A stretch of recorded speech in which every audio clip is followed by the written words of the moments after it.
நமக்கு எல்லாருக்கும் நாம் அறிந்திருக்கிறது போல நம்முடைய ஆண்டவரும் இரட்சகருமாகிய இயேசு கிறிஸ்து இந்த உலகத்தில் 33.5 ஆண்டுகள் வாழ்ந்தார். அதில் 3.5 ஆண்டுகள் இயேசு கிறிஸ்து தன்னுடைய ஊழியத்தை இந்த பூமியிலே செய்தார். 3.5 வருஷம் ஊழியத்துடைய முடிவில் கர்த்தராகிய இயேசு கிறிஸ்து பாவிகளுடைய கையில் ஒப்பு கொடுக்கப்பட்டு இயேசு கிறிஸ்து மரித்தார். நாம் போன வெள்ளிக்கிழமையில் அதை கொஞ்சம் விளக்கமாக நம்ம தியானித்தோம். இயேசு கிறிஸ்து இந்த உலகத்தில் மரித்ததுனால உண்டாகிறதான நன்மைகளை நம்ம தியானித்தோம். அவர் மரித்தார், அடக்கம் பண்ணப்பட்டார்.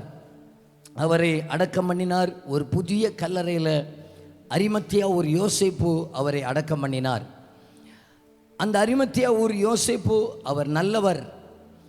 அந்த மாதிரி அரிமத்தியா ஊர் யோசேப்பு ஐஸ்வர்யவான்.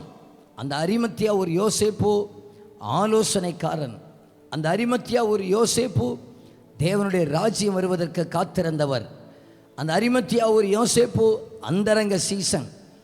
இந்த மனுஷன் தன்னோடு கூட இருந்த சீசர்கள் எல்லாரும் ஓடி ஒளிந்ததான நேரத்திலையும் இவர் இயேசு கிறிஸ்துடைய சரீரத்தை துணிச்சலாக போய் கேட்டு வாங்கி தான் வெட்டி இருந்த அந்த புதிய கல்லறையில் அவரை அடக்கம் பண்ணினார். அடக்கம் பண்ணின பின்பு ஒரு பெரிய ஒரு கல்லை எடுத்து அந்த கல்லறையை மூடி வைக்கிறார்கள். வாரத்துடைய முதலாவது நாள் காலை வேளையில் மின்னல் அடிக்கிறது போல பூமி அதிரத்தக்கதாக ஒரு தேவனுடைய தூதன் அங்கே இறங்கி வருகிறார். கர்த்தருடைய தூதன் அங்கே இறங்கி வந்து அந்த கல், பெரிய கல், சாதாரணமான மனிதர்களால் புரட்ட முடியாது. அந்த கல்லை அந்த தூதனுடைய தூதன் புரட்டி தள்ளுகிறார். புரட்டி தள்ளி அந்த கல்லுக்கு மேலே ஏறி உட்கார்ந்திருக்கிறார்.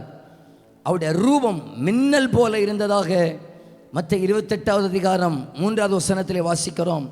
அவருடைய வஸ்திரம் உறைந்த மலையைப் போல வெண்மையாக இருந்ததாக வாசிக்கிறோம்.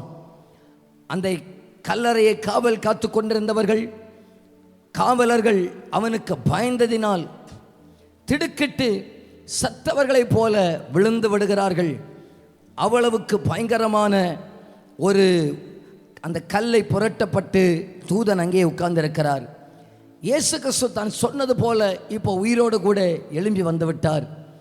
மரணம் அவரை கட்ட முடியவில்லை. ரோமர்களுடைய முத்திரை அவரை அடக்கி வைக்க முடியவில்லை. கல்லறை முத்திரை கற்கள் அவரை அடக்கி வைக்க முடியவில்லை. சகல தடைகளையும் புரட்டி கொண்டு இயேசு கிறிஸ்து உயிரோடு கூட எழும்புகிறார். உயிர் தெழுந்த பிறகு நாம் எல்லாரும் அறிந்திருக்கிறது போல மார்க்கு சுவிசேஷத்தில் 16வது அதிகாரத்தில் நாம் பார்க்கிறது போல 9வது வசனம், மார்க்கு சுவிசேஷம் 16வது அதிகாரம் 9வது வசனம், பக்கம் 75. வாரத்தின் முதல் நாள் அதிகாலையிலே இயேசு எழுந்திருந்த பின்பு மகதலேனா மரியாளுக்கு முதல் தரிசனமானார். ஏன் இந்த வார்த்தையை ஒரு வசனமாக இந்த இடத்துல எழுதப்பட்டிருக்கிறது? நான் இப்பொழுது என்னுடைய செய்தியை ஆரம்பிக்கிறேன். உயிர்த்தெழுதல் என்கிற நற்செய்தி 4 காரியங்களை உங்களுக்கு சொல்லுகிறேன். ஒன்று, உண்மையாய் பின்பற்றினவர்களுக்கு ஆண்டவர் இப்பொழுது ஒரு நற்செய்தியை கொடுக்கிறார். உண்மையாய் பின்பற்றின மகதலேனா மரியாள். அன்புக்குரியவர்களே, இந்த மகதலேனா மரியாளை குறித்து ஒரு சில வசனங்களை நானே சொல்லிவிடுகிறேன், ரெஃபரன்ஸை நானே சொல்லுகிறேன். எழுதுகிறவர்களுக்காக மற்ற காரியங்களை நானே சொல்லிவிடுகிறேன். லூக்கா சுவிசேஷம் 8வது அதிகாரத்தில் 2வது வசனத்தில் நம்ம வாசித்து பார்த்தால் அந்த அந்த அவர்களுக்கு 7 பிசாசுகள் இருந்திருக்கிறது. 7 பிசாசுகள் நீங்கின மகதலேனா என்னப்பட்ட மரியாளும் என்று சொல்லப்பட்டிருக்கிறது. 7 பிசாசுகள் ஒரு சகோதரிக்கு இருந்தது. அந்த சகோதரியுடைய அந்த பிசாசை ஆண்டவராகிய இயேசு கிறிஸ்து துரத்தி விட்டார். பிசாசுகள் நீங்கின உடனே அவர்கள் ஆண்டவரை விட்டு நீங்கவில்லை. அவர்கள் அப்படியே ஆண்டவரை பின்தொடர்ந்தார்கள். அடுத்த வசனத்தை வாசித்து பார்த்தால் 8:3 ஏரோதின் காரியக்காரனாகிய கூசானின் மனைவியாகிய யோவன்னாலும் சூசன்னாலும் தங்கள் ஆசிகளால் அவருக்கு ஊழியம் செய்து கொண்டு வந்த மற்ற அநேகம் ஸ்திரீகளும் அவருடனே கூட இருந்தார்கள். 7 பிசாசுகள் இவர்களை விட்டு விலகினது. ஆனால் இவர்கள் ஆண்டவரோடு கூட இருப்பதையே அவர்கள் விரும்பினார்கள். ஆண்டவர் நம்மிடத்தில் என்ன விரும்புகிறார் என்றால், கர்த்தர் நமக்கு ஏதாவது ஒரு அற்புதத்தை செய்திருப்பாரே ஆனால், ஆண்டவர் நமக்கு ஏதாவது ஒரு விடுதலை செய்திருப்பாரே ஆனால், விடுதலை வாங்கிவிட்டு போகிறவர்கள் அநேக பேர் உண்டு. 10 பேரை குஷ்டரோகிகளை சுகமாக்கினார். ஒருவன் தான் திரும்பி வந்தான். 9 பேரை காணவில்லை. அநேக பேர் சுகமடைந்து விட்டு போய்விட்டார்கள். நன்றி இல்லாதவர்களுக்கும் துரோகிகளுக்கும் அவர் நன்மை செய்தார் என்று இருக்கிறது. ஆனால் இந்த மகதலேனா மரியாளுக்கு ஆண்டவர் தரிசனம் ஆவதற்கு முதல் காரணம் என்னவென்றால், அவர்களுக்குள்ளே இருந்த பிசாசு போய்விட்டது. ஆனால் இவர்கள் ஆண்டவர் விட்டு போகவில்லை, கர்த்தரோடு கூட இருந்தார்கள். என் அன்புக்குரியவர்களே, நம்முடைய வாழ்க்கையில் ஆண்டவர் நமக்கு ஒரு அற்புதத்தை செய்திருப்பாரே ஆனால், நம்ம ஆண்டவரிடத்தில் சொல்லணும், ஆண்டவரே, நான் மரணம் வரைக்கும் உம்மை பின்பற்றுகிற ஒரு பாக்கியத்தை கர்த்தர் எனக்கு தருவீரே ஆனால், உயிர்த்தெழுதல் என்கிற நற்செய்தியை முதல்ல கர்த்தர் எனக்கு தான் கொடுப்பதற்கு நீர் வல்லவராக இருக்கிறீர். ஆண்டவரே, நான் பாதியில் போய்கிறவனாக இருக்கக்கூடாது. ஆண்டவர், நீர் எனக்கு நன்மை செய்திருக்கிறீர், நீர் எத்தனையோ நன்மை செய்திருக்கிறீர். நீர் பெற்ற நன்மைகள் எல்லாம் அனுபவித்து கொண்டு நான் உம்மை விட்டு பாதியிலே விலகுகிறவனாக இருக்கக்கூடாது. முடிவு பரியந்தம் பின்பற்றுகிறவர்களுக்கு ஆண்டவர் உயிர்த்தெழுதல் என்கிற நற்செய்தி ஆண்டவர் கொடுக்கிறவராக இருக்கிறார். என்ன, நான் ஆண்டவரை பின்பற்றி எனக்கு என்ன கிடைத்தது? ஆண்டவரை நான் போய் எனக்கு என்ன கிடைத்தது? ஆண்டவர் என்று ஓடினேனே, இயேசுன்னு சொல்லி எல்லாவற்றையும் விட்டு வந்தேனே, எனக்கு ஆண்டவர் என்ன செய்தார் என்று சொன்னால், நம்மை விட்டு அவரும் பிரியவே மாட்டார், நம்மை விட்டு அவரும் விலகவே மாட்டார். நமக்காக ஏதாவது ஒன்றை செய்ய அவர் வல்லமையுடையவராக இருக்கிறார். நம்முடைய கிரியைகள் ஆண்டவர் ஒரு நாளும் மறந்து விடுகிறவர் அல்ல. நம்முடைய அன்பின் பிரயாசங்களை அவர் மறந்து விடுவதற்கு அநீதி உள்ளவர் அல்ல. நம்ம பின்பற்றினதை மனிதன் மறக்கலாம். நம்ம ஆண்டவருக்காக உழைத்தது, கொடுத்தது, பிரயாசப்பட்டதை மனிதன் மறக்கலாம். ஆனால் என் கர்த்தர் மறக்கவே மாட்டார். நம்முடைய வேதனைகளை அவர் அறிகிறவராக இருக்கிறார். நம்முடைய பிரச்சனைகளை அவர் அறிகிறவராக இருக்கிறார். நான் முடிவறிந்து நான் பின்பற்ற வேண்டும் ஆண்டவரே, நான் முடிவறிந்த ஆண்டவரை விட்டு விலகவே கூடாது என்று சொல்லு உறுதியோடு கூட இருப்போம். நமக்கு உயிர்த்தெழுதல் என்கிற நற்செய்தி இருக்கிறது. இனியும் இந்த மகதலேனா மரியாளை குறித்து சொல்ல வேண்டுமே ஆனால், மத்தேயு 27வது அதிகாரம் 56வது வசனத்தில் மரணத்தில் நிறைய பேர் ஓடி போயிட்டாங்க.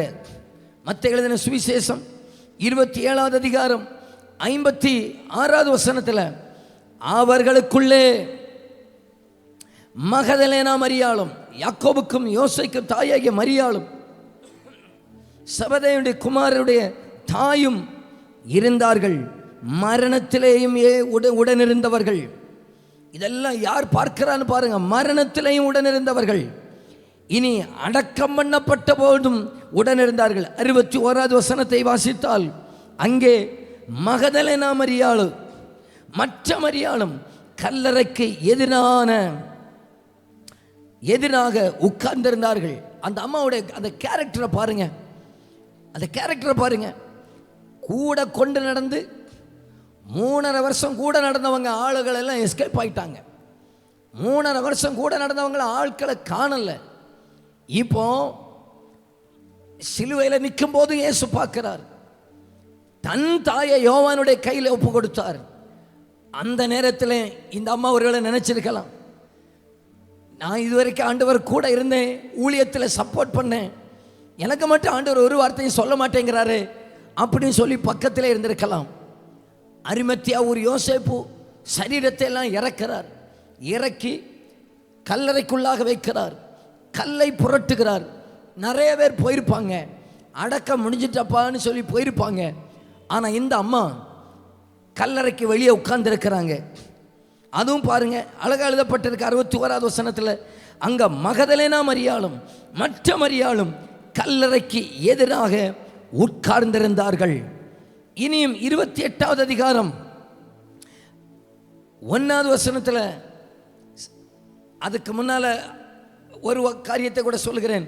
மார்க் 16வது அதிகாரம் 1வது வசனத்தில், ஓய்வு நாளான பின்பு மகதலேனா மரியாளும், யாக்கோபின் தாயாகிய மரியாளும், சலோமே என்பவளும் அவருக்கு சுகந்த வர்க்கமிடும்படி அவைகளை வாங்கி கொண்டு வந்து, இப்போ சுகந்த வர்க்கமிடுவதிலையும் இந்த அம்மா பக்கத்திலே உண்டு. என்ன கவனிங்க, 7 பிசாசு ஓட்ட பிசாசுக போராட்டத்திலே இயேசு கிறிஸ்து வந்தாங்க. பிசாசுடைய போராட்டத்திலே ஆண்டவரை தேடி வந்தாங்க. இயேசு இவர்களை சுகமாக்கினதுனால இந்த அம்மா மரணத்திலையும் உடன் இருந்தார்கள், அடக்கத்திலையும் உடன் இருந்தார்கள்.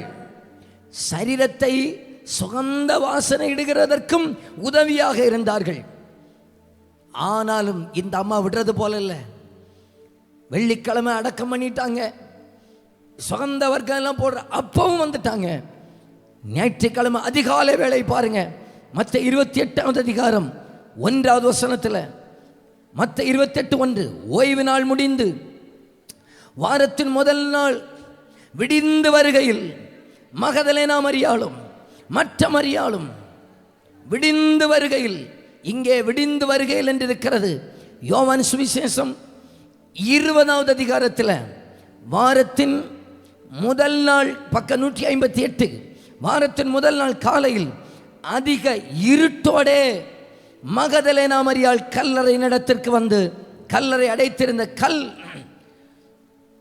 இருட்டா இருந்தாலும் சரி, அடக்கம் பண்ணப்பட்டிருந்தாலும் சரி, நான் இயேசுவின் மேல உள்ள ஒரு ஆசையை பாருங்க, இயேசு கிறிஸ்துவின் மேல உள்ள ஒரு பாசத்தை பாருங்க. மரணமே ஆனாலும் ஜீவனானாலும் நன்மையை எனக்கு செய்திருந்தாலும், இனி ஒருவேளை என்ன நடக்கும் என்று எனக்கு தெரியாது, தெரியாமற் போனாலும் நான் இந்த இயேசுவை விட மாட்டேன் என்று பின்பற்றுகிறவர்களுக்கு கர்த்தர் ஒரு நல்ல செய்தியை சொல்லுகிறார். பாருங்க, கொஞ்ச நேரம் தாண்டினதும் கீழே யோவான் 20வது அதிகாரம் 11வது வசனத்திலிருந்து, மரியாள் கல்லறை அருகே நின்று அழுது கொண்டிருந்தாள். அப்படி அழுது கொண்டிருக்கையில் அவள் குனிந்து கல்லறைக்குள்ளே பார்த்து, நான் எல்லா வசனத்தையும் நீ வாசிக்கவில்லை, 15வது வசனத்தில் இயேசு அவளை பார்த்து, சிறிய ஏன் அழுகிறாய், யாரை தேடுகிறாய் என்றால், அவள் அவரை தோட்டக்காரர் என்று எண்ணி, ஐயா நீர் அவரை எடுத்துக்கொண்டு போனதுண்டானால் அவரை வைத்த இடத்தை எனக்கு சொல்லும், நான் போய் அவரை எடுத்துக்கொள்ளுவேன் என்றான். இயேசு அவளை நோக்கி மரியாளே என்றார். அவள் திரும்பி பார்த்து ரபூனி என்றாள். அதற்கு போதகரே என்று அர்த்தமாம். இயேசு அவளை நோக்கி, என்னை தொடாதே, நான் இன்னும் என் பிதாவின் இடத்துக்கு ஏறி போகவில்லை.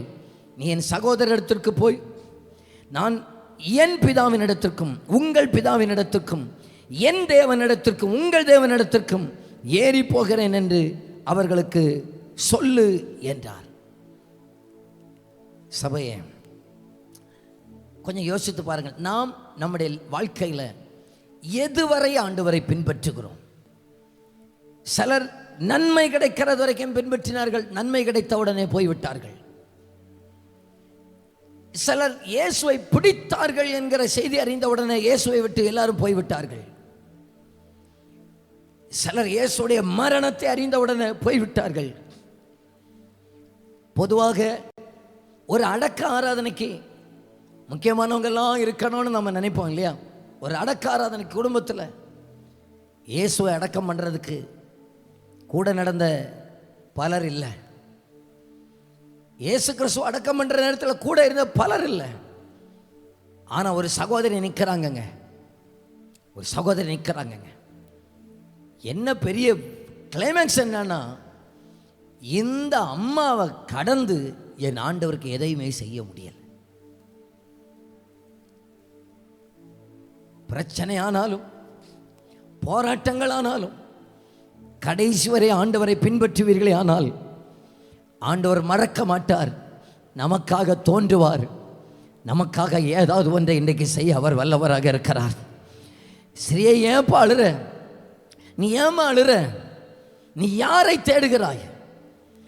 உன்னை தாண்டி எனக்கு நீ போக முடியாது. உன் கண்ணீரை நீ துடைக்காம, உனக்கு ஒரு நல்ல செய்தியை சொல்லாம எனக்கு இனி இந்த இடத்துல இருந்து விலகவே முடியாதுன்னு சொல்லி அந்த அம்மாவுக்காக வெளிப்பட்ட ஆண்டவர் இன்றைக்கு பிரச்சனைகளிலேயும் போராட்டங்களிலேயும் ஆண்டவரை விட்டு விலகக்கூடிய சூழ்நிலைகள் நிறைய நம்முடைய வாழ்க்கையில் வந்திருக்கலாம். ஆனாலும் நான் ஆண்டவரை விட மாட்டேன் என்று கர்த்தரை உறுதியாக பற்றி கொண்டிருக்கிறீர்களா? கர்த்தர் உங்களுக்காக நிற்கிறவராக இருக்கிறார். கர்த்தர் உங்களுக்காக நிற்கிறவராக இருக்கிறார். நான் என்ன வந்தாலும் ஆண்டவரை விடக்கூடாதப்பா, எது வந்தாலும் நான் ஆண்டவரை விடக்கூடாது. இயேசுவே உம்மோடு கூட நான் மரணம் வர, கர்த்தருடைய வருகை வர உம்மை பின்பற்றுவதற்கு கர்த்தர் எனக்கு உதவி செய்யணும்னு சொல்கிறவர்கள் அந்த வலது கையை உயர்த்தி ஆண்டவரேன்னு சொல்லுங்க பார்க்கலாம். வலது கரத்தை உயர்த்தி அப்படியே சோத்திரம் பண்ணுங்க பார்க்கலாம். நான் பாதியில உம்மை விட்டு போயிடக்கூடாது ஆண்டவரே. இந்த உயிர் தழுதலின் நாளிலையும் ஒரு பெரிய குழப்பம், பெரிய ஒரு வேண்டுதலோடு, பெரிய கண்ணீரோடு கூட, ஒரு தேடுதலோடு கூட நின்று கொண்டிருக்கிற உங்களுக்கு ஒரு நற்செய்தி. உங்க கண்ணீரை துடைக்க ராஜா வந்திருக்கிறார். உங்க கண்ணீருக்கு பரிகாரமாக இயேசு வந்திருக்கிறார். உங்க கண்ணீரை தாண்டி அவருக்கு போக முடியாது. உங்க கண்ணீருக்கு ஒரு பிரதிபலனை, ஒரு பலனை, மறு உத்தரை கொடுப்பதற்காக வந்திருக்கிறார். உங்களுக்கு ஒரு அற்புதத்தை செய்வதற்காக வந்திருக்கிறார். இந்த நல்ல ஆண்டவர் நம்மை விட்டு விலகுவது கிடையாது.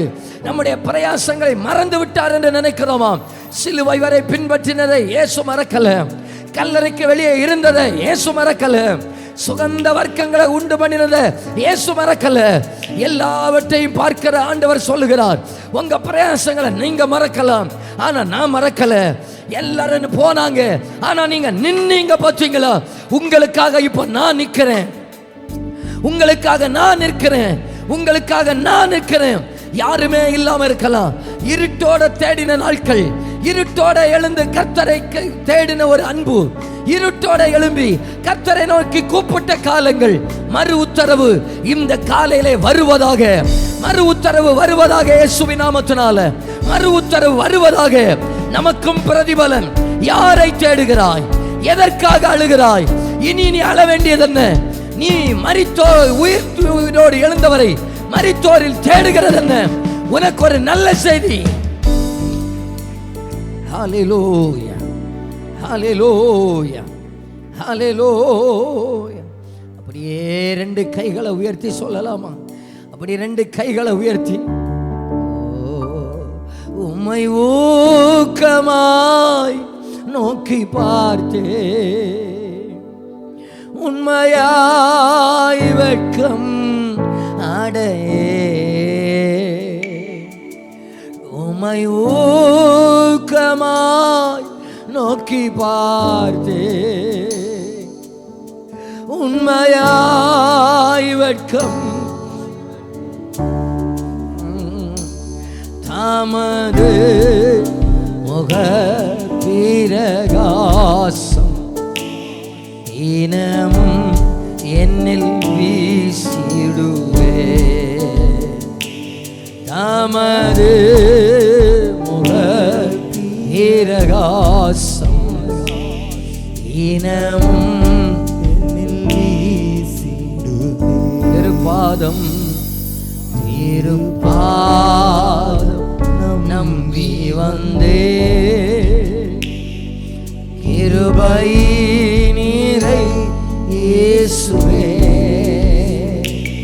நாமதன்பை கண்டடைந்தே,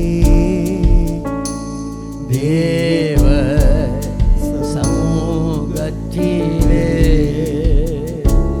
நாமதன்பை கண்டடைந்தே, தேவ சமூகத்திலே. எத்தனை பேருக்கு நம்பிக்கை இருக்கிறது? என் கண்ணீரை கர்த்தர் காண்கிறவராக இருக்கிறார். என்னை கர்த்தர் ஒரு நாள் மறக்கவே மாட்டார் என்று நம்புகிறவர்கள் கையை தட்டி ஆமென் ஆண்டவரே, நீங்க என்ன மறக்கவே மாட்டீங்க ஆண்டவரே, பின்பற்றினதை மறக்கவே மாட்டீங்க ஆண்டவரே, உட்கார்ந்திருந்ததை மறக்கவே மாட்டீங்க ஆண்டவரே. உயிரோடு இருக்கும்போது உட்கார்ந்திருந்தா ஏதாவது கிடைக்கும், அதற்காக நான் உட்கார்ந்தேன்னு சொல்லுவாங்க. நிறைய பேர் உட்கார்ந்தாங்க, கல்லறைக்குள்ள வச்சிட்டாங்கன்னு தெரிஞ்சோம், வெளியே வந்து உட்கார்ந்துருந்தாங்க பாருங்க அந்த அம்மா. ஆண்டவருக்கு உயிர் தெழுந்தவன் நான் இன்னும் என் பிதாவின் இடத்துல ஏறி போகலாமா? உன் கண்ணீர் என்னை பிடிச்சி வச்சுட்டோமா? உன் கண்ணீர் என்னை விடலாமா? உண்மையாக அந்த அந்த அன்பு இருக்குது பார்த்தீங்களா? அந்த முழு இருதயத்தோடும் முழு ஆத்மாவோடும் முழு சிந்தையோடும் அந்த தேடுற அந்த அன்பு இருக்குது பார்த்தீங்களா? என் ஆண்டவர் ரொம்ப விரும்புகிறவராக இருக்கிறார்.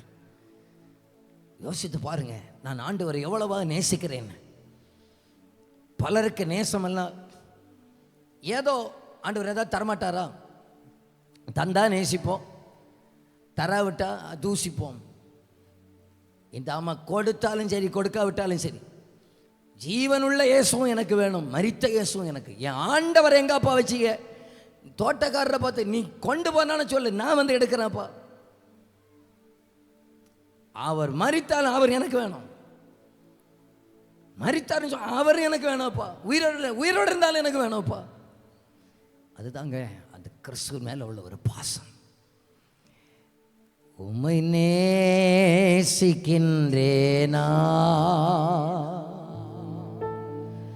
உம்மை நேசிக்கின்றேனா,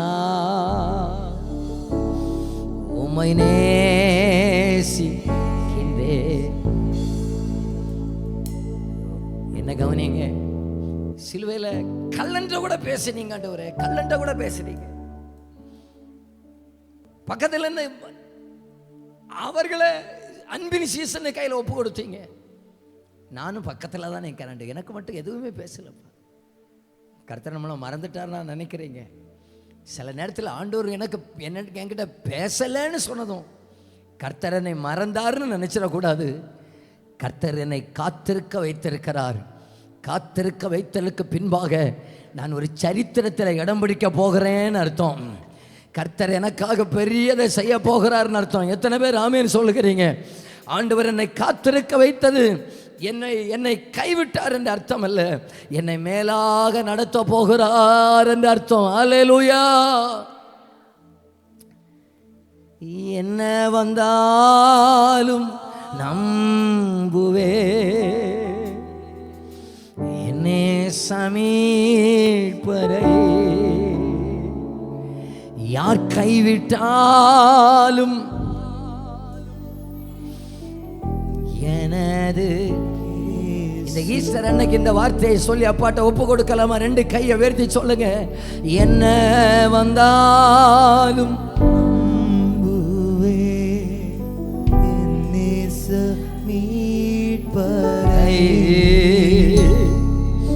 யார் கைவிட்டாலும் பின் செல்வே, எனது இயேசுவை.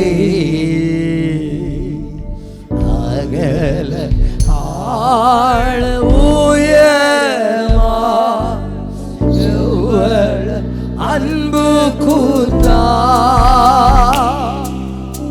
என்ன துன்பங்கள் வந்தால் அவர் என்னை கைவிட மாட்டார்.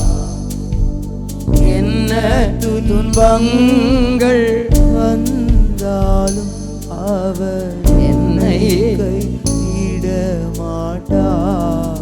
உலகத்தில் ஏதாவது பெற்றுக்கொள்ளணும்னு உள்ள அன்பு, இயேசுவிடத்திலிருந்து எனக்கு ஏதாவது வாங்கணும்னு சொல்லுகிற அன்பு, கானா ஒரு கல்யாண வீட்டுக்கு நேராக நம்மை நடத்தும். அங்க போனா தண்ணீர் ரசமா மாத்துவார், இதாதான் மாத்துவார், அதை இதான் மாத்துவார். எனக்கு இருதயத்திலிருந்து வருகிற உண்மையான பாசம் கிறிஸ்துடைய கல்லறைக்கு நேராக என்னை நடத்தும். கிறிஸ்துடைய கல்லறை வரைக்கும் என்னை அருமையாக தான் நடத்தும். மரணமே ஆனாலும் எனக்கு அவர் வேணும்ப்பா. நீ எடுத்துட்டு போனா கூட பரவாயில்லப்பா, நீ சொல்லப்பா, நானே போய் எடுத்துக்கிறேன்ப்பா. இந்த பயங்கரமான அன்புள்ளவர்களை கர்த்தர் இன்றைக்கு தேடிக்கொண்டிருக்கிறார். நான் நினைக்கிறேன் இந்த அம்மா எல்லாம் உயிரை கேட்டாலும் கொடுத்துருக்கோம். பவுல் சொன்னது போல உங்களுடைய கழுத்தையும் கொடுத்தீர்கள், எதையும் கொடுப்பதற்கு தயாராக இருப்பாங்க. என்னன்னாலும் இவங்க கொடுப்பதற்கு தயாராக இருப்பாங்க. எத்தனை பேர் சொல்லுகிறீங்க, ஆண்டவரே நான் உம்மை நேசிக்கிற நேசத்தினால நான் எதையும் கொடுக்கவும் எது வரைக்கும் பின்பற்றவும் தயாராகிற அந்த அளவுக்கு உள்ள ஒரு அன்பை என்னுடைய இருதயத்தில் கர்த்தர் நிரப்புவீராக. எல்லாரும் அந்த கையை உயர்த்தி ஸ்தோத்திரம் பண்ணுங்க பார்க்கலாம். எல்லாரும் ஸ்தோத்திரம் பண்ணுங்க பார்க்கலாம். எல்லாரும் ஆண்டவரிடத்தில் ஸ்தோத்திரம் பண்ணுங்க பார்க்கலாம். ஆண்டவரே, உங்க அன்பு என் உள்ளத்தை நெருக்கி ஏகட்டும் ஆண்டவரே. ஒரு அன்பில்லாத ஊழியம் வேண்டாம் ஆண்டவரே. ஒரு அன்பில்லாத ஜெபம் வேண்டாம் ஆண்டவரே. ஒரு அன்பில்லாத ஆராதனை வேண்டாம் ஆண்டவரே. நாங்க சேவிக்கிறது அன்பினால, பின்பற்றுகிறது அன்பினால. நாங்க ஏதாவது ஆண்டவரிடத்திலிருந்து ஒண்ணு அன்பினால வாங்கணும் ஆண்டவரே. அன்பினால வாங்கணும் ஆண்டவரே. ஆகா என்ன அன்பு இது, மனித அன்பு இல்லை இது. எதிர்பார்க்காத அன்பு என் இயேசுவின் அன்பு. ஆகா என்ன அன்பு இது, மனித அன்பு இல்லை இது.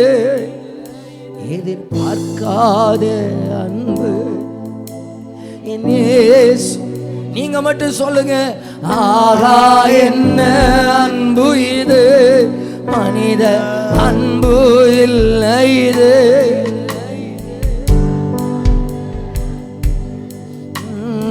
இயேசுவின் அன்பு.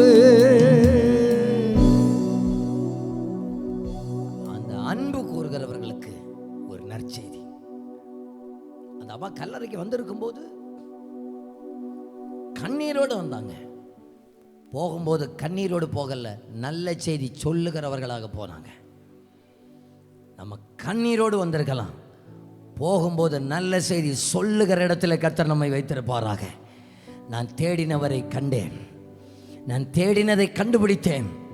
நல்ல செய்தி. நம்பர் 1, உண்மையாய் பின்பற்றினவர்களுக்கு. நம்பர் 2, நற்செய்தி. மார்க் 16வது அதிகாரம், மார்க் 16வது அதிகாரம் அதனுடைய 7வது வசனம்.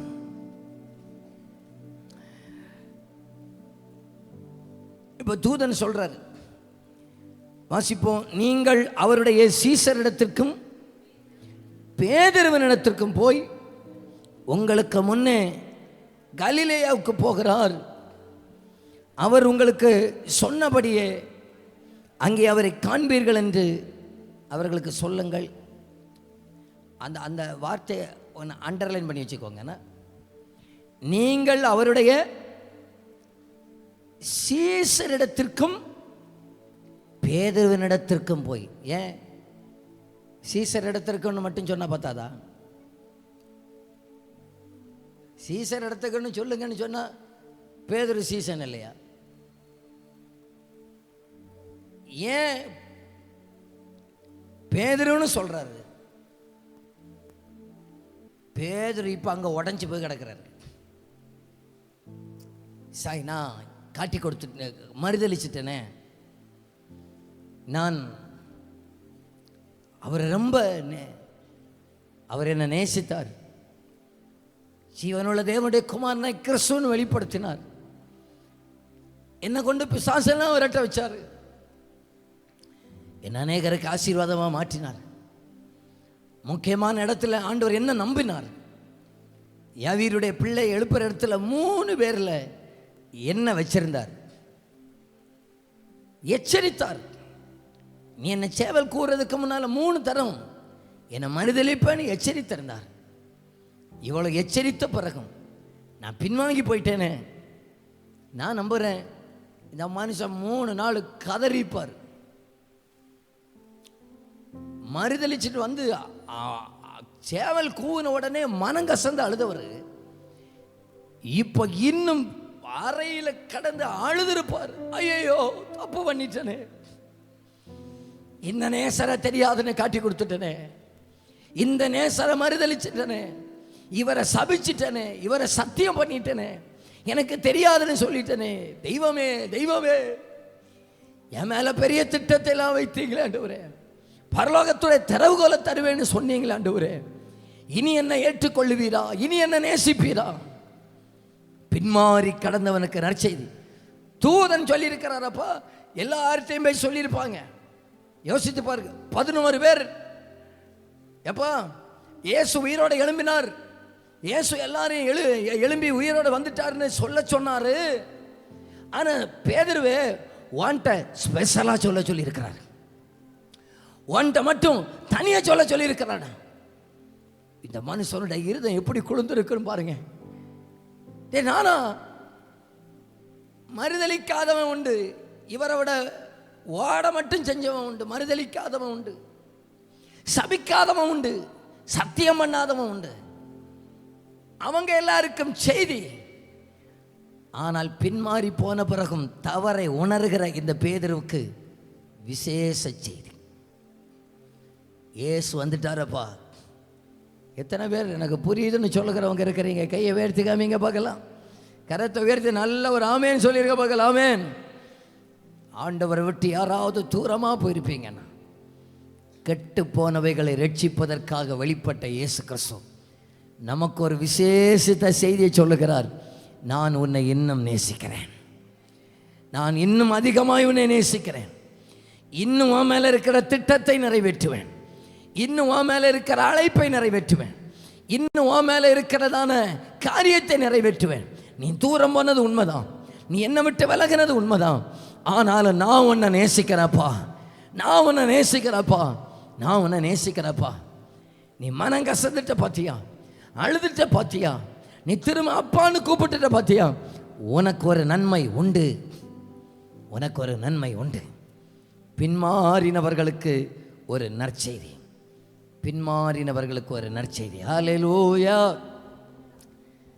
பக்கத்தில் இருக்கிறவங்க கையை பிடிச்சி சொல்லுங்க பார்க்கலாம், கர்த்தர் நம்மை ரொம்ப நேசிக்கிறார். ஒரு 2 பேரை பார்த்து தட்டி சொல்லுங்க பார்க்கலாம், இயேசு நேசிக்கிறார். சொல்லுங்க சொல்லுங்க பார்க்கலாம், 2 பேரை பார்த்து சொல்லுங்க பார்க்கலாம், இயேசு நேசிக்கிறார், இயேசு நேசிக்கிறார். இயேசு நம்ம ரொம்ப நேசிக்கிறார் இல்லையா? ஹல்லேலூயா. நிறைய பேர் சொல்ல மாட்டாங்க, நான் சொல்கிறேன். ஆண்டவரை விட்டு ஏதோ நேரத்தில் ஆண்டவரை விட்டு விலகி போயிருக்கலாம், ஆண்டவரை விட்டு கொஞ்சம் தூரமாக போயிருக்கலாம். நம்ம தூரமாக போனது நமக்கு நல்லதே தெரியும், பாஸ்டருக்கு தெரியாது, பக்கத்து வீட்டுக்காரங்களுக்கு தெரியாது, பக்கத்து இருக்கிற யாருக்கும் தெரியாது. ஆனால் தெய்வத்துக்கு தெரியும், நமக்கும் தெரியும். நான் ஆண்டவருக்குள்ளே இல்லைங்கிற நமக்கு நல்லாவே தெரியும். அந்த நேரத்தில் மனம் கசந்து ஒரு துளி அழுதுட்டீங்கன்னா உங்களுக்கு நல்ல செய்தியோடு கூட யாரையாவது அனுப்ப அவர் வல்லவராக இருக்கிறார். யாரையோ அனுப்பிடுவாருங்க, செய்தி நம்ம காதில் கொண்டு வந்து சேர்த்துருவாருங்க. பிசாசு சொல்லுவான், டேய் யூதாஸுக்கு முடிவுதான் இனி உனக்கு.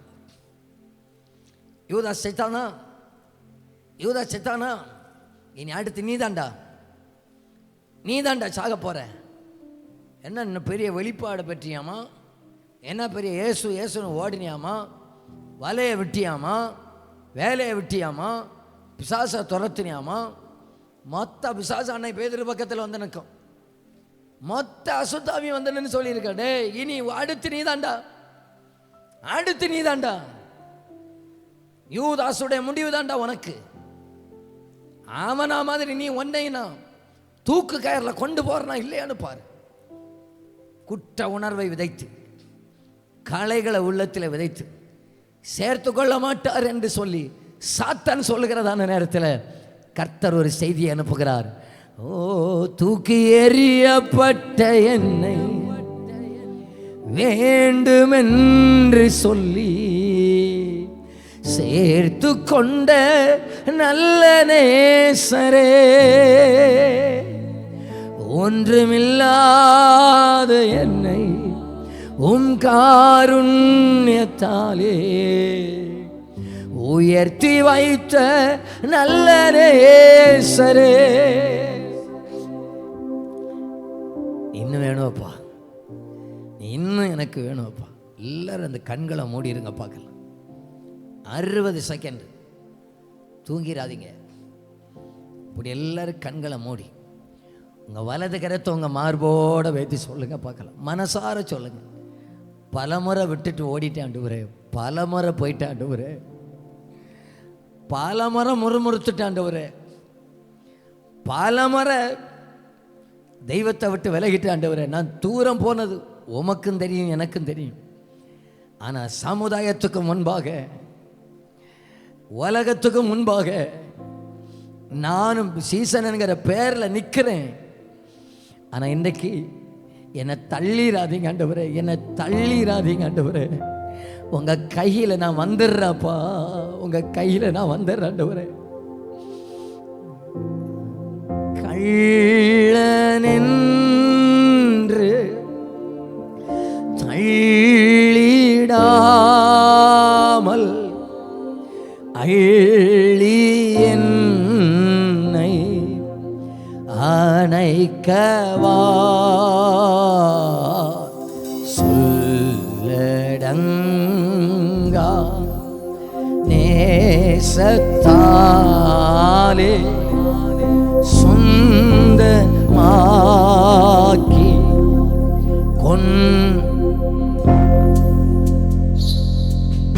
கள்ளன் என்று அள்ளிடாமல் அள்ளி என்னை அணைக்கவா சொல்லடங்கா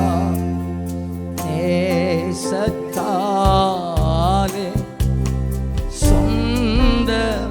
சொந்தமாக்கி எத்தன் என்னை கைகளை உயர்த்தி சொல்லலாமா? எத்தன் என்னை உத்தமனாக்க சித்தம் கொண்ட என் இயேசையா,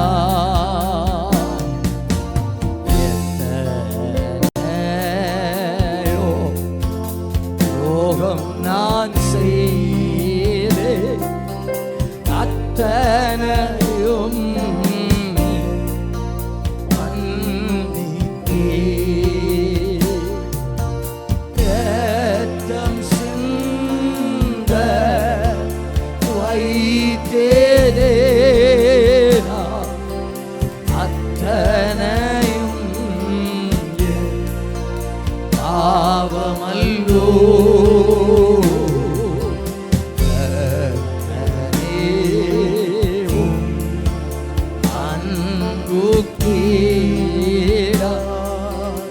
நித்தம் செய்வேரும் ரத்தம் சிந்த, ரத்தம் சிந்த வைத்தேனே அத்தனையும் பாவமல்லோ.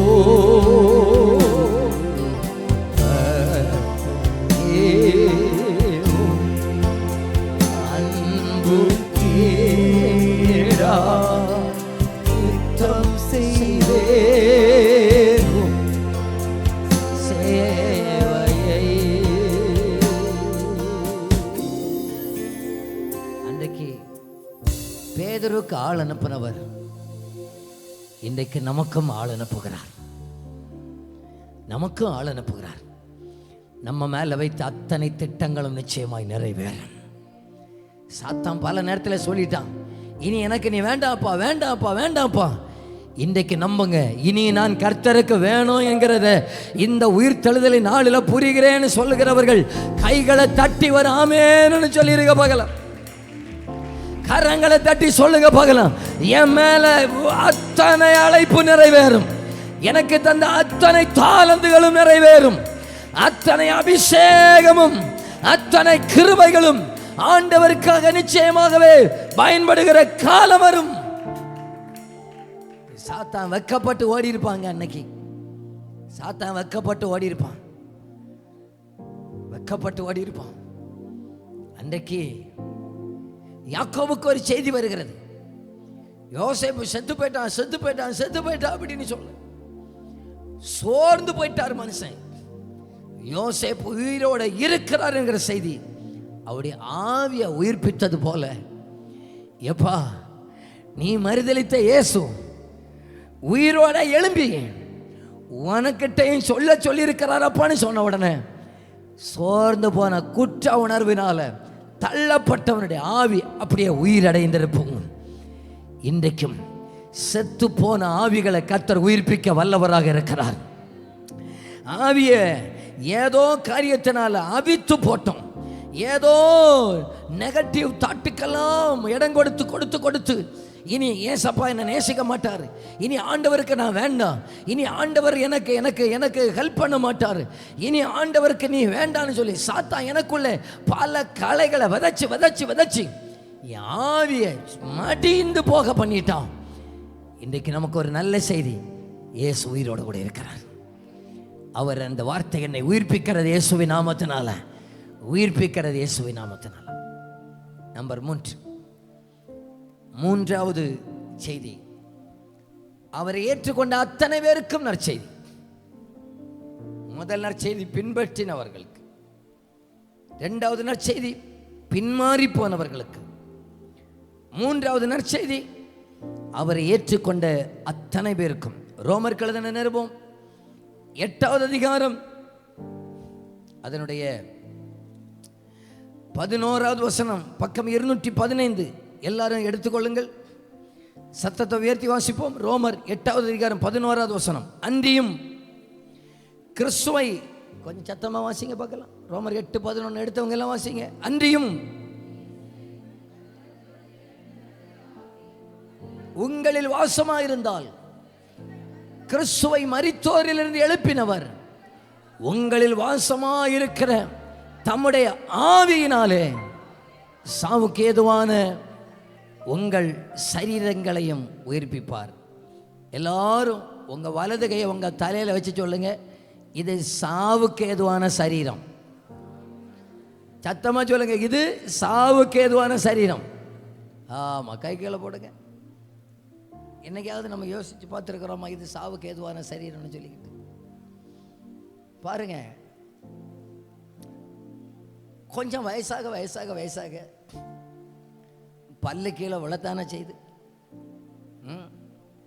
தோல் சுருங்கத்தானா செய்து, முடி நரைக்கத்தானா செய்து, பலன் குறையத்தானா செய்து. அதுக்கே மறைக்கிறீங்க?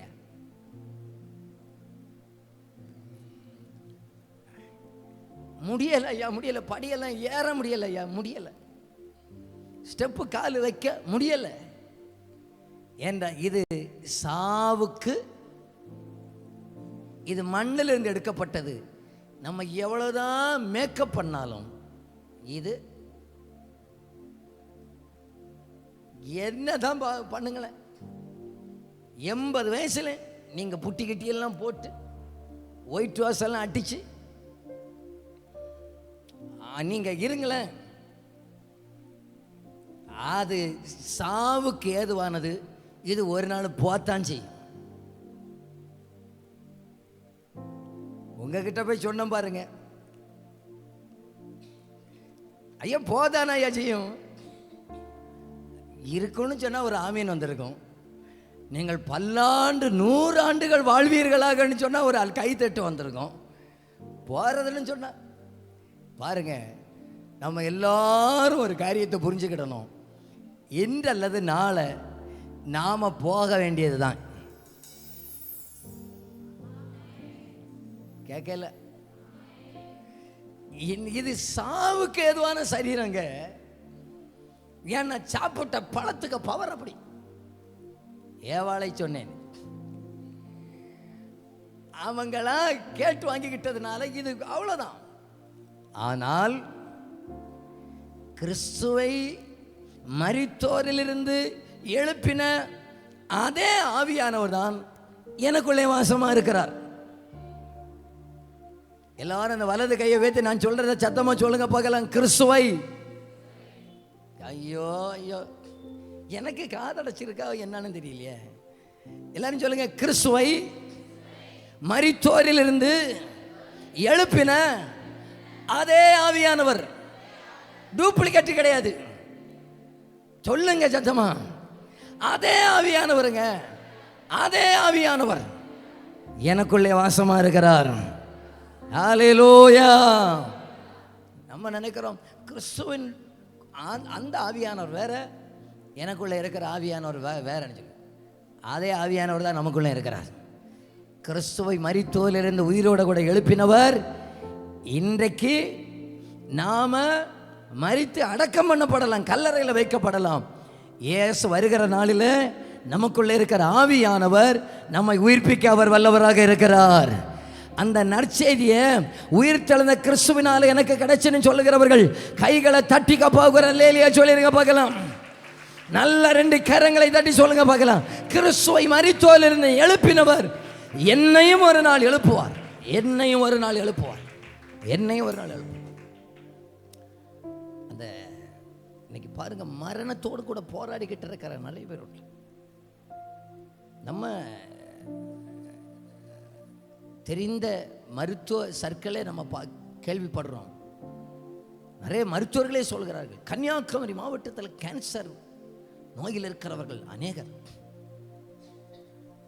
இந்த சுற்று வட்டாரம் 1-2 ஊர் எனக்கு பேர் எனக்கு தெரியும், ஆனால் சொல்லலை. அந்த ஊர்காரங்க இங்கே இருக்கிறதுனால ஒரு குறிப்பிட்ட ஒரு ஜங்ஷன்ல இருந்து ஒரு குறிப்பிட்ட ஒரு 1.5 கிலோமீட்டரில் ஒரு டாக்டர் என்று சொன்னாங்க, பாஸ்டர் இங்கே இருந்து இந்த இடத்துல 52 பேர் இருக்கிறாங்க கேன்சரில். 52 பேர் இருக்கிறாங்க. என்னன்னு தெரியல பாஸ்டர், கடுமையான வியாதி, கடுமையான இந்த புற்றுநோய், மரணத்தோடு கூட போராடி கொண்டிருக்கிறாங்க. நம்ம எல்லாருக்கும் ஒரு பெரிய ஒரு நற்செய்தி உண்டு. என்ன நற்செய்தி என்றால், ஒருவேளை 90 போக வேண்டியது பலவீனத்தினால் ஒரு 10 வருஷத்துக்கு முன்னாலே போகலாம். ஆனாலும் இயேசு வருகிற நாளிலே நம்மை திரும்ப உயிரோடு கூட எழுப்புவாருங்க. மரிக்கிறதுக்கு முன்னால் இந்த கர்த்தராகி இயேசு சொந்த ரட்சகராக ஏற்றுக்கொள்ளணும்னா, மரிக்கிறதுக்கு முன்னால் ஏற்றுக்கொள்ளணும்னா, வாலிப காலத்தில் கர்த்தராகி இயேசு சொந்த ரட்சகராக ஏற்றுக்கொள்ள ஆண்டவர் நமக்கு கிருபை தருவாராக. நல்ல காலத்தில் ஆண்டவராக இயேசு சொந்த ரட்சகராக ஏற்றுக்கொண்டு தண்ணிக்குள்ள மூழ்கி ஞானஸ்நானம் எடுத்து பரிசுத்த ஆவியினால நம்ம மேல ஆண்டவர் போடுற முத்திரையை மட்டும் வாங்கிக்கிட்டானா, சாகும் போதும் தைரியமா தான் சாவோம். இங்க கண்ணை அடைக்கிறேன், அங்க கண்ணை திறப்பேன். இங்க எடுத்து வைக்கிற கடைசி அடி பரலோக ராஜ்யத்தில் எடுத்து வைக்கிற முதல் அடி. அந்த நம்பிக்கையை கிறிஸ்துவுடைய உயிர்த்தெழுதல் எனக்கு தருகிறதுனால கையை தட்டி வராமேன்னு சொல்லுங்க பார்க்கலாம். நல்ல கரங்களை தட்டி ஆமேன்னு சொல்லுங்க பார்க்கலாம். ஹல்லேலூயா, ஆமென். இயேசு கிறிஸ்து வருவார், சீக்கிரமாய் வருவார். கர்த்தர் தாமே ஆரவாரத்தோடும் பிரதான தூதனுடைய சத்தத்தோடும் தேவ எக்காலத்தோடும் வானத்திலிருந்து இறங்கி வருவார். முதல்ல என்ன நடக்கும்னா, கிறிஸ்துவுக்குள் மரித்தவர்கள் உயிரோடு கூட எழும்பி வருவார்கள். அவங்களை உயிரோட எழுப்பதை யாருன்னு சொன்னா, நமக்குள்ளே இருக்கிற பரிசுத்த ஆவியானவரே.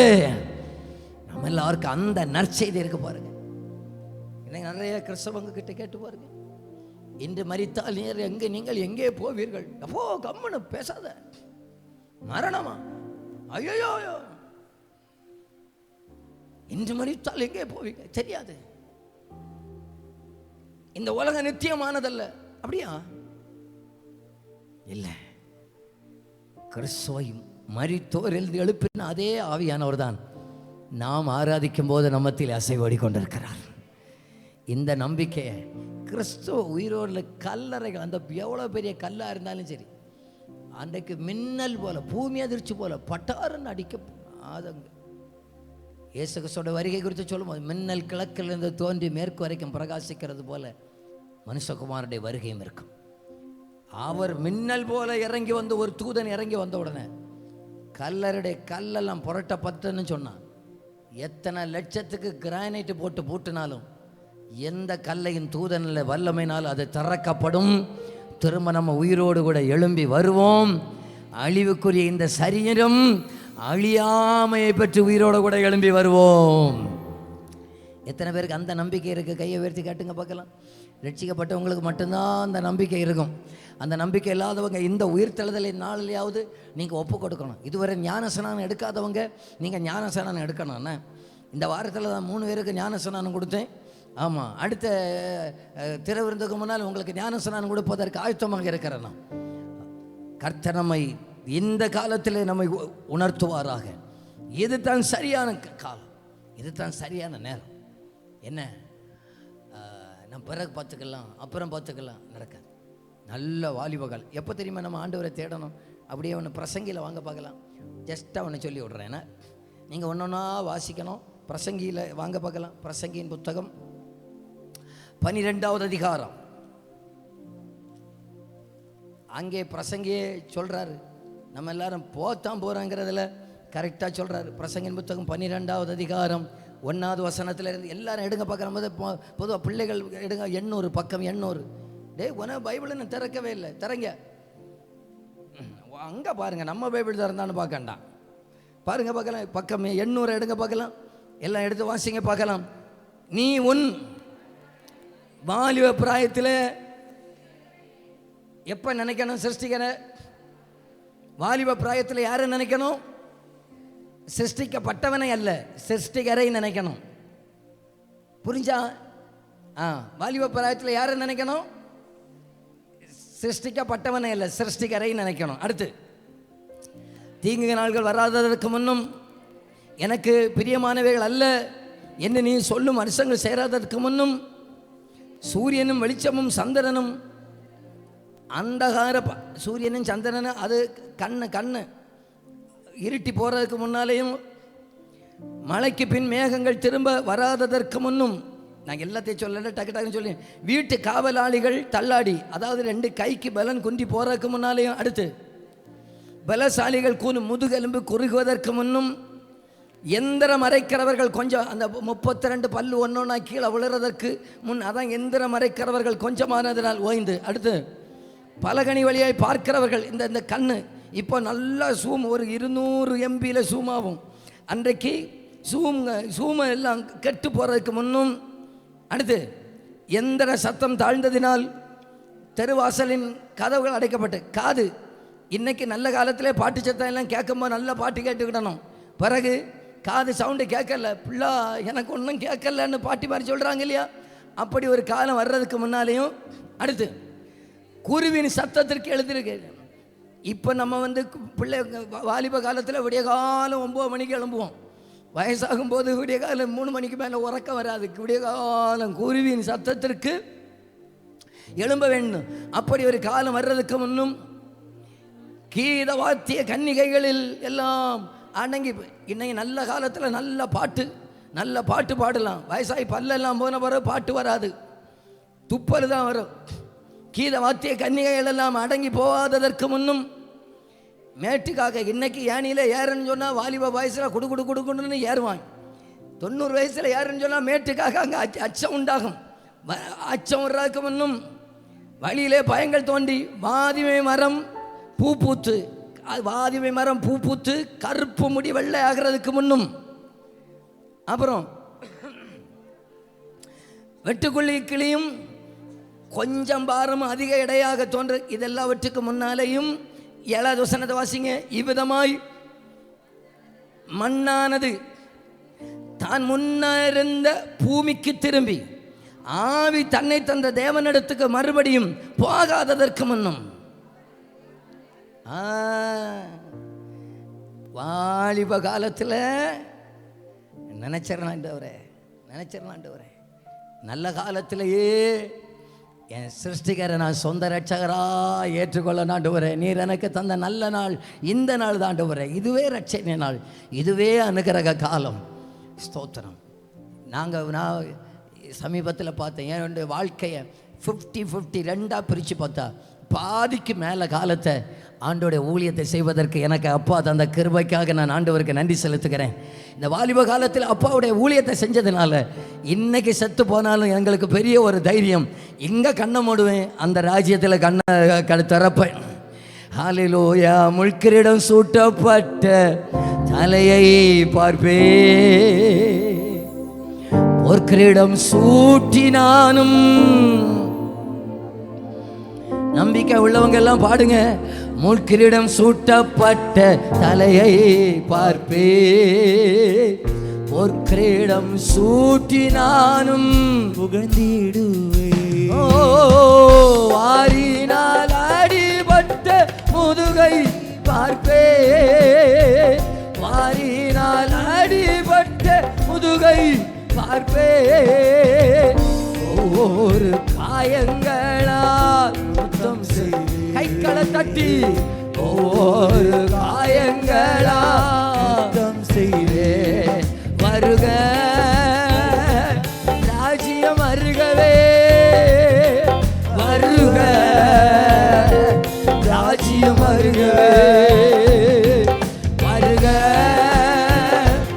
ராஜ்யம் வருக,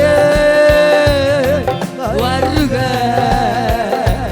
ராஜ்யம் வருக. உம்மோடு சேர்ந்து வாழ எனக்கு ஆசை, உம்மோடு சேர்ந்து வாழ எனக்கு ஆசை, உம்மோடு சேர்ந்து வாழ எனக்கு ஆசை, உம்மோடு சேர்ந்து வாழ எனக்கு ஆசை. இந்த பிரசங்கியை எழுதினது யாரு தெரியுமா? சொல்லுங்க. எப்படி தெரியுமா சொல்லணும்? 1000 பொண்ணு கட்டின சாலமன்னு சொல்லணும். 1000 கட்டின பிறகு தான் தெரியுது எல்லாம் மாய. 1000 கட்டின பிறகு சொல்லுகிறார் எல்லாம் மாய. அதுக்கு மேல ஒண்ணு சொன்னார் பாருங்க. 1000 பொண்ணை கட்டின பிறகு சொல்றாரு, கர்த்தர் வீட்டை கட்டாராகில் வீடு கட்டுறதுக்கு ஒருத்தியும் இல்லை. அந்த கர்த்தர் வீட்டை கட்டாராகில் அது சாலோமனுக்கு சங்கீதமாகும். சாலோமன் டவுட்டர் தான் ஒன்று பாருங்களேன். மற்றொரு பிறகு இல்லாததை சொல்லிட்டாருன்னு சொல்லிடுறப்ப இவங்களை நீங்கள் வேற சங்கீதம் எடுங்க பார்க்கலாம்.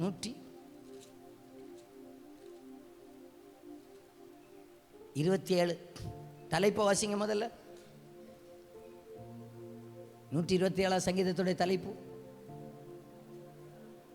சாலோமன் கர்த்தர் வீட்டை கட்டுகிறவன் பிரயாசம். இப்போதான் மனுஷனுக்கு தெரிஞ்சு போச்சு, நான் கட்டுறது ஒன்றும் ராஜ்யத்தில் வராது, கர்த்தர் கட்டுறது தான் எனக்கு நிலையானது. கர்த்தர் கட்டணும். உயிர்த்தெழுதல் நாளில் நமக்குள்ள ஒரு பெரிய ஒரு இது மாயை அப்பா, இந்த உலக மாயை. உயிர்த்தெழுதல் நிச்சயம். உலக மாயை, உயிர்த்தெழுதல் தான் நித்தியமானது. ஹல்லேலூயா, ஹல்லேலூயா, ஹல்லேலூயா, ஹல்லேலூயா. என்ன சம்பாதிச்சாலும் நான் உயிர்த்தெழுதலில் பங்குள்ளவனா மாறிடுறேன் ஆண்டவரே. என்ன இழந்தாலும் பரவாயில்ல, உயிர்த்தெழுதலில் பங்குள்ளவனா மாறி. உயிர்த்தெழுதல் என்கிற வார்த்தையை அப்போஸ்தல நடபடிகள் நீங்கள் எல்லாம் எங்கெல்லாம் தேடுறீங்களோ அண்டர்லைன் பண்ணணும். அப்போஸ்தலர்கள் அதிகமாக பிரசங்கம் பண்ணது உயிர்த்தெழுதலை குறித்து. அதனால தான் இவனுக்கெல்லாம் கோவம். இயேசு நன்மை செஞ்சாருன்னு சொல்லு, பிரச்சனை இல்லைடா, அது நாங்களும் பார்த்தோம். 5 அப்பத்தை 2 மீன் 5000 சாப்பிட கொடுத்தா பிரச்சனை இல்லைடா, அது நாங்களும் பார்த்தோம். கால்டையும் கடலை அது ஓகே, லாசரை எழுப்புனான்னு சொல்லு. ஆனால் அவர் உயிர்த்தெழுந்தார்னு மட்டும் சொல்லாது. ஏண்டா உயிர்த்தெழுதல் சாத்தானுக்கு பிடிக்காது. ஏனென்றால் சபைக்கு அவர் வாக்கு பண்ணியிருக்கிறார், உங்களை உயிர்ப்பிப்பேன்னு வாக்கு பண்ணியிருக்கிறதுனால உயிர்த்தெழுதலின் எண்ணத்தை சபையிலிருந்து கொஞ்சம் கொஞ்சமாக எடுத்துட்டாங்க பிசாசானவன். ஆதி அப்போஸ்தலர்கள் மரிப்பதற்கு தயார், இழப்பதற்கு தயார், சாக கொடுப்பதற்கு தயார், ஜீவனை கொடுப்பதற்கு தயார், எல்லாவற்றையும் விட்டு விடுவதற்கு தயார். என்ன தைரியத்தில் ஓடினாங்க? உயிர்த்தெழுதலை குறித்த நம்பிக்கை இருந்ததுனால அதை பற்றி ஓடினாங்க. 4வது ஒரு காரியத்தை சொல்லி முடிச்சிடுறேன். 1, உண்மையாய் பின்பற்றினவர்களுக்கு நற்செய்தி. 2, பின்மாறி போன பேதுருவுக்கு நற்செய்தி. 3வது, அவரை ஏற்றுக்கொண்ட அத்தனை பேருக்கு நற்செய்தி. 4வது மிக முக்கியமான ஒரு காரியம், மத்தேயு 28வது அதிகாரத்தை எடுங்க. மத்தேயு 28வது அதிகாரம் 10வது வசனத்தில், மத்தேயு 28:10.